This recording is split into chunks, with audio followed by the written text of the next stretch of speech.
கிறிஸ்துவுக்குள் பிரியமானவர்களே, கர்த்தரும் இரட்சகருமாய் இயேசு கிறிஸ்துவின் ஈடு நாமத்தினாலே உங்கள் யாவருக்கும் என் அன்பின் வாழ்த்து தெரிவித்துள்ளேன்.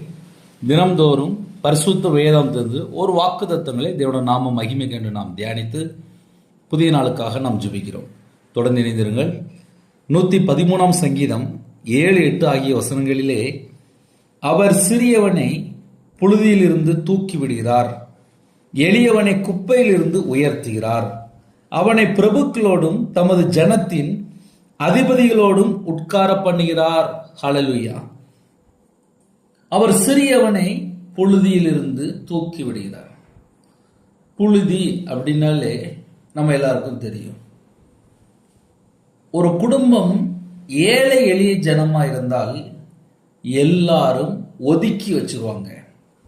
வசனம் எப்படி எழுதப்பட்டிருக்கு அப்படின்னா, எளியவனை குப்பையிலிருந்து. குப்பை அப்படின்னாலே நம்ம எல்லாருக்கும் தெரியும். வேண்டாத பொருள் எங்க போடுவோம்? குப்பையில போடுவோம். வேதம் சொல்கிறது, எளியவனை குப்பையிலிருந்து உயர்த்துகிறார். ஐயா, வாழ்க்கை ரொம்ப கஷ்டமா இருக்கு, ரொம்ப பின் தங்கின நிலைமையில இருக்கிறோம், ரொம்ப வறுமையில இருக்கிறோம், ஏழை எளிய ஜனமா இருக்கிறோம், சிறுமைப்பட்ட நிலைமையில இருக்கிறோம், தாழ்த்தப்பட்ட நிலைமையில இருக்கிறோம், ஒதுக்கப்பட்ட நிலைமையில இருக்கிறோம், எல்லாராலும் புறக்கணிக்கப்பட்ட நிலைமையில இருக்கிறோம். எங்களை ஒதுக்கிட்டாங்க. எப்படிப்பட்ட காரியமா இருந்தாலும் சரி, எப்படிப்பட்ட சூழல் இருந்தாலும் சரி, எப்படிப்பட்ட ஜனங்கள் ஆன்லைன் மூலியமாக இந்த வீடியோ நீங்க கேட்டாலும் சரி, அவர் சிறியவனை புழுதியில் இருந்து தூக்கி விடுகிறார். ஒரு சின்ன சாட்சி வேணா சொல்றேன், அது ஆவிக்குரிய வாழ்க்கையில் பிரயோஜனமா இருக்கும். கடனில் கஷ்டப்பட்டேன், மாந்திரிகம், மனுஷனை நம்பி பணம் கொடுத்து ஏமாந்துட்டேன். 2014, 2015, 2016 ரொம்ப கஷ்டப்பட்டுட்டு இருந்தேன். 2016 முழு நேர ஊழியத்துக்கு வந்தேன். பல லட்சங்கள் கடன், நிந்தைகள், அவமானங்கள், கண்ணீர், தோல்வி, ஃபெயிலியர் எல்லாம் சொல்லலாம். எல்லாராலும் புறக்கணிக்கப்பட்ட நிலைமை. கையில் பைபிள் எடுத்து வாசிக்க ஆரம்பித்தேன், கண்ணீரோடு ஜெபிக்க ஆரம்பித்தேன், வசனத்துக்கு கீழ்ப்படிய வேண்டும் என்று தாழ்த்தி ஜெபிக்க ஆரம்பித்தேன். எல்லாரையும் போல நானும் சராசரி ஒரு மனுஷன்தான். 11 வயசுலேயே நான் வேலைக்கு போயிட்டேன். அதனால் என்னுடைய வாழ்க்கையில் சின்ன வயசில் நான் வேலைக்கு போனாலும் குடும்பத்தில் கஷ்டத்தின் மத்தியிலே என்னை வேலைக்கு அனுப்பிவிட்டாங்க. ஒரு நாள் சம்பளம் 3 ரூபா. இப்படியாக என்னுடைய வாழ்க்கையில் சின்ன வயசுல நான் வேலை பார்த்ததுனாலே கஷ்டப்பட்டு கஷ்டப்பட்டு கஷ்டப்பட்டு வேலை பார்க்கும்போது, வியாபாரத்தில் இருக்கும்போது தோல்வி, நஷ்டம் எல்லாம் பார்த்துருக்கேன். என்னைக்கு கையில் பைபிள் எடுத்து வாசிக்க ஆரம்பிச்சனோ அதுக்கப்புறம் என்னுடைய வாழ்க்கையில ஒரு உயர்வு தந்தார். அந்த உயர்வு எப்படி இருந்துச்சு அப்படின்னு சொல்லி கொஞ்சம் சாட்சியாக சொல்லணும் அப்படின்னா, 2016 முழு நேர வேலைக்கு, முழு நேர ஊழியத்துக்கு சர்ச்சுக்கு வந்தேன். சர்ச்சில் வேலை பார்க்கும்போது பைபிள் காலேஜ் படிக்க ஆரம்பித்தேன். பைபிள் காலேஜ் படிக்கும்போது எனக்கு ஒரு வயசான பாட்டி உதவி பண்ணாங்க. பிஷப்ட பேசி பைபிள் காலேஜ் படிக்கிறதுக்கு எல்லா விதமான வாசலும் தேவன் எனக்கு திறந்தார். அதுக்கப்புறம் என்னோடய வாழ்க்கையில் என்ன நடந்துச்சு அப்படின்னா, 5 வருஷம் பைபிள் காலேஜ் படிக்க கர்த்தர் கிருபை செய்தார். பிடி வரிய படிக்க கர்த்தர் கிருபை செய்தார். இது எதுக்கு சாட்சியாக சொல்கிறேன் அப்படின்னா, சிறியவனை புழுதியிலிருந்து தூக்கி விடுகிறார். ஐயா, நான் ஒரு காலத்தில் நான் ரொம்ப கஷ்டப்பட்டேன், இப்போ நான் நல்லா இருக்கிறேன், நான் சர்ச்சுக்கு போகிறேன், என் குடும்பம் நல்லா இருக்குது, நான் இப்போ தேவனை மட்டும்தான் விசுவாசிக்கிறேன், எந்த ஒரு மனுஷன் பின்னாடியும் நான் போகலை அப்படின்னு சொல்லி கோடிக்கணக்கான ஜனங்கள் சாட்சி சொல்கிறாங்க. காரணம் என்னன்னு சொல்லி பார்க்கும்போது, பின் தங்கின நிலைமையில் இருக்கும்போது, தாழ்த்தப்பட்ட நிலைமையில் இருக்கும்போது, புறக்கணிக்கப்பட்ட நிலைமையில் இருக்கும்போது, ஒதுக்கப்பட்ட நிலைமையில் இருக்கும்போது கர்த்தர் பார்ப்பார். யாரெல்லாம் இந்த செய்தி கேட்குறீங்களோ, எதுக்கு என்னுடைய வாழ்க்கையில் உள்ள காரியங்கள் சொன்னேன், உங்களுடைய ஆவிக்குரிய வாழ்க்கையில் வளர்றது பிரயோஜனமாக இருக்கணும்.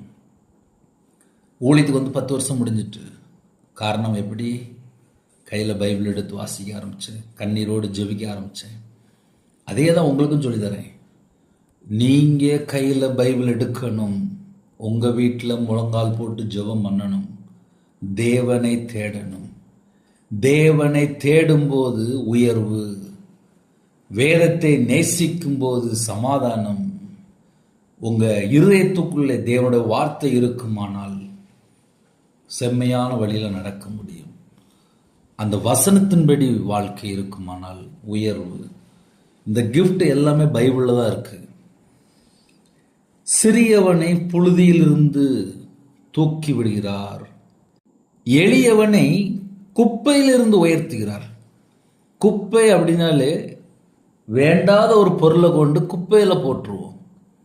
எளியவனை குப்பையிலிருந்து, அப்ப எந்த மாதிரி ஒரு பொசிஷன்ல ஐயா நான் எல்லாராலும் ஒதுக்கப்பட்ட நிலைமையில பின்னாடி தள்ளி இருக்கிற ஐயா, என்னை எல்லாரும் ஒதுக்கிட்டாங்க, கவலைப்படாதீங்க. கர்த்தர் தூக்கி எடுப்பார், கர்த்தர் உயர்த்துவார். என் வாழ்க்கையில் நடந்திருக்கு. அதுதான் என் வாழ்க்கையில் உள்ள சாட்சி சொன்னேன். நான் சின்ன வயசில் நான் வேலைக்கு போனால் கூட 2016 கையில் பைபிள் எடுத்து வாசிக்கும்போது, சர்ச்சில் வேலை பார்க்கும்போது, பைபிள் காலேஜ் படிக்க கர்த்தர் வாசல் திறந்தார், பிடி வரியை படிக்க கர்த்தர் கிருபை செய்தார். 5 வருஷம் பைபிள் காலேஜ். இதை ஏன் உங்களுக்கு சொல்கிறேன் அப்படின்னா, கஷ்டத்தின் மத்தியிலே தேவனை தேட ஆரம்பித்தேன். இன்னைக்கு உங்கள் முன்பாக நிப்பாட்டிருக்கார் அப்படின்னா, நானும் எல்லாரை போல சராசரி ஒரு மனுஷன்தான். கையில் பைபிள் எடுத்து வாசிக்கும்போது என் வாழ்க்கையில் நான் கர்த்தரோட வார்த்தை கீழ்ப்படியாக வந்துட்டேன்ப்பா, என்னை மன்னிச்சிருங்கப்பா, உங்கள் பிள்ளையா நான் வாழணும், என்னை மன்னிச்சிருங்கப்பா, என்கிட்ட எத்தனையோ குறை இருக்கு, என்னை மன்னிச்சிருங்கப்பா, பாவியா என் மேலே கிருபையா இருங்கப்பா. அப்படி தான் ஜெபிக்க ஆரம்பித்தேன். அப்போ ஜெபிக்கிற பிள்ளைகள் தேவனோடு கனெக்டிங் ஆகணும். உங்கள் இருதயத்துக்குள்ள என்ன இருக்கோ அதை அப்படியே தேவன்ட்டு சொல்லணும். எளியவனை குப்பையிலிருந்து உயர்த்துகிறார். நம்முடைய தேவன் உயர்த்துகிற தேவன். அவனை பிரபுக்களோடும் தமது ஜனத்தின் அதிபதிகளோடும் உட்கார பண்ணுகிறார். ஐயா நான் வேற இடத்துல இருக்கிறேன், தேவனுக்கு தெரியும்.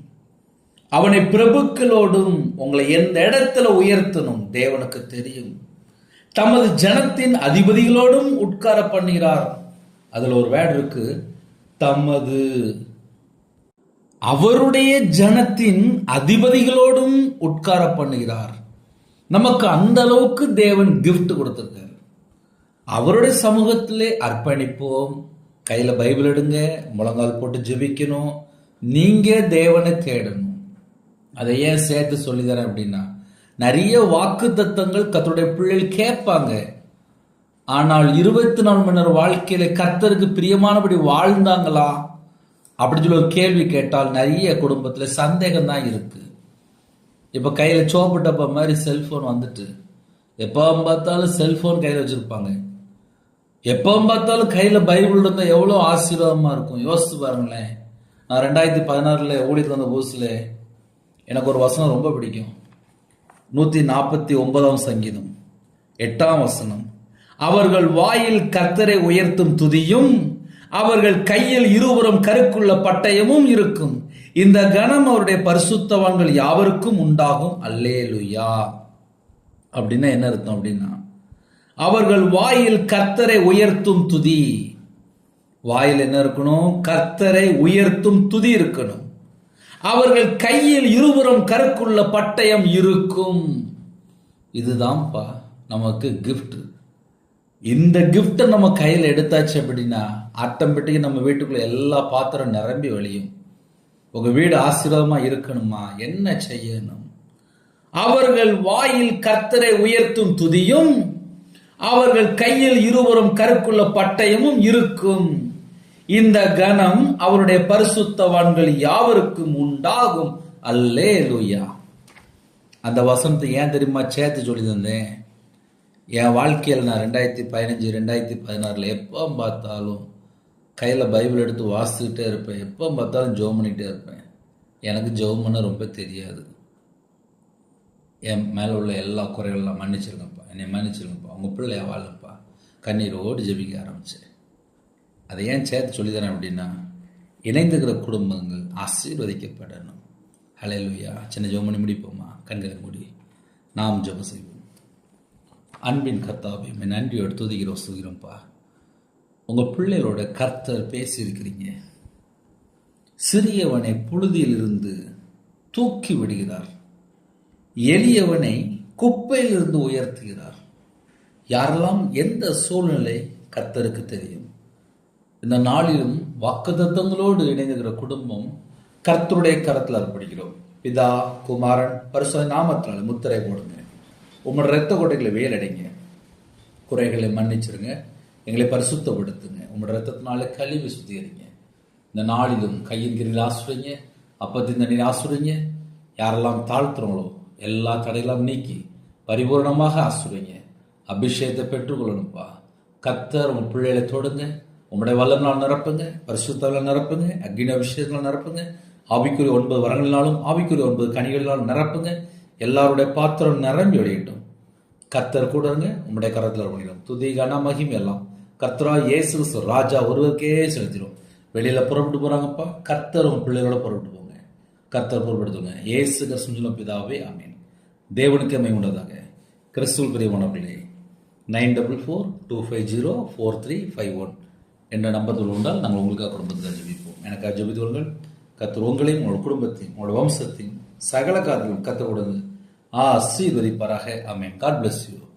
தினம்தோறும் ஒரு வாக்குத்தத்தம் பேசுகிறோம், ஜெபிக்கிறோம். தொடர்ந்து இணைந்தீர்கள். God bless you.